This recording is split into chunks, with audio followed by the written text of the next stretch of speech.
12 uang penjajah Pasar 16 Ilir Palembang dilapor ke Perusahaan Umum Daerah Pasar Palembang Jaya ke SPKT Polrestabes Palembang diduga kuasoi lahan tanpa izin dari pemegang hak yang sah.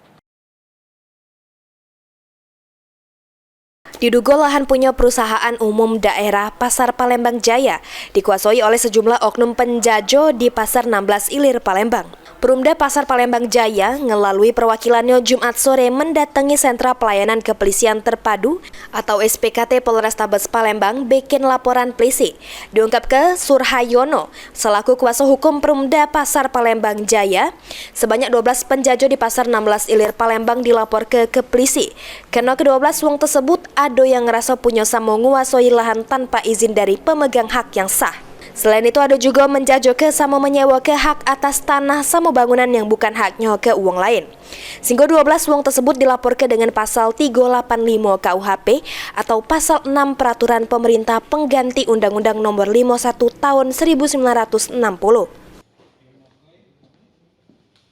Terhadap sejumlah pedagang yang memiliki, menguasai, menempati bidang tanah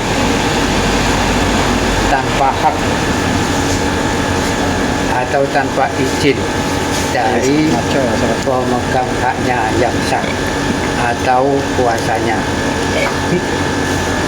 dan atau menjual, menyewakan, mengalihkan hak atas tanah dan bangunan yang bukan haknya kepada orang lain. Ini berapa pedagang?